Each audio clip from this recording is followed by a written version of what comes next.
So Allah subhanahu wa ta'ala has created our psychological structure in such a way. We have, as far as the Islamic ontology is concerned, ontology is a discipline of knowledge which deals with the existence of being. Who am I? What forms me together? So in Islamic ontology, according to Islamic ontology, our psychology comprises of three important elements. Our ontology, psychological ontology, our psychology comprises of three important elements. Is quwa aqaliyya, quwa ghadabiyya, quwa shahawiyya. Quwa is actually the plural of quwwatun. Quwwa means power, strength, force, potential, capability, ability. It all refers to quwa. So quwa aqaliyya, intellectual potential. Does it mean that animals doesn't have the intellect? Yes, they have. They do have. They do have it. But the difference is that their emotions overpower the actualization of intellect. So the intellect works within the biological structure, within the demands of the biological nature. Their intellect won't allow them to think broader, to think and contemplate, to think and rethink. No, their intellect is just which helps them to have the food, which helps them to gratify their nafs, which helps them to find out the ways how to get the food, water, and to gratify their nafs. The intellect will lead them only to that particular extent. We cannot say that they are intellectless.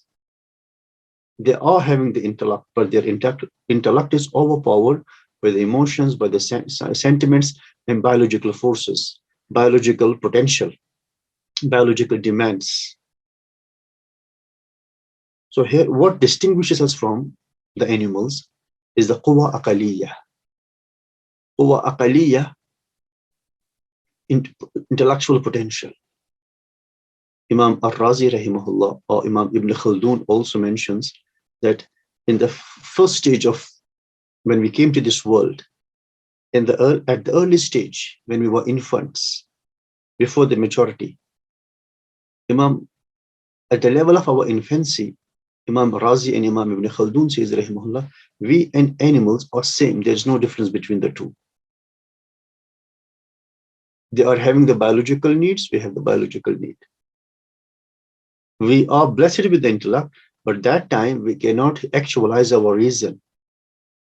We cannot actualize our intellect because our physical body won't support it.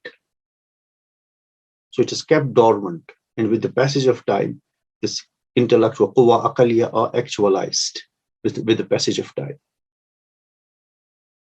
And then we have another potential. Our psychology comprises of quwa shahawiyya.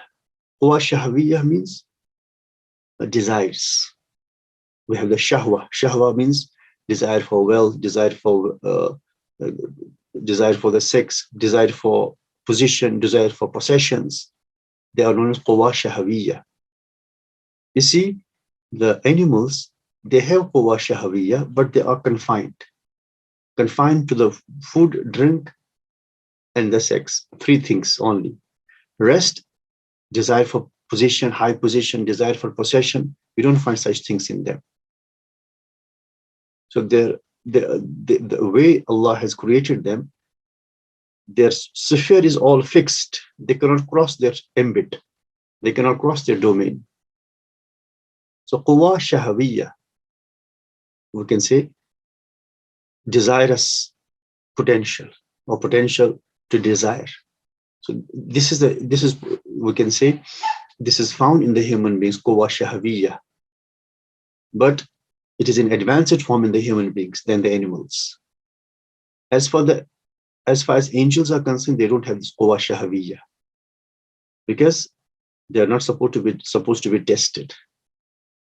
Allah subhanahu wa ta'ala put this into our human soul, into our human nature, just for the examination, just for the test. You imagine if we don't have such things, then we are two-legged animals, no difference at all.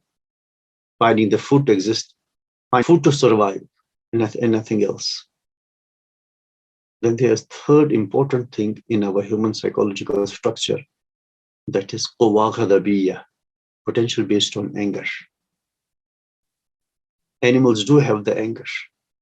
They also have the anger. And however, the element of anger in us is quite advanced and stronger. And we get angry. We cannot have the angerless human beings. To be angry is a part of our psychological structure, but there must be a genuine reason for our anger. If the reason is good and we have the anger, then it is a kind of ibadah, a kind of worship. If we have the anger and the reason is not genuine, it's not defined, it's not justified, then it is one of the great sin. That's how Allah subhanahu wa ta'ala has put this into us, into our psychological structure. And what is the solution to the anger? It is patience. Not only anger, this quwa ghadabiyya, we want to do something, but we cannot, so we become angry. So what is the solution to this? Patience. So Allah subhanahu wa ta'ala has created us that we cannot have each and everything fulfilled in this dunya. This dunya is not an ideal world. Ideal world is only Jannah, the paradise. In this dunya, we may aspire many things, but we may not be able to get each and everything.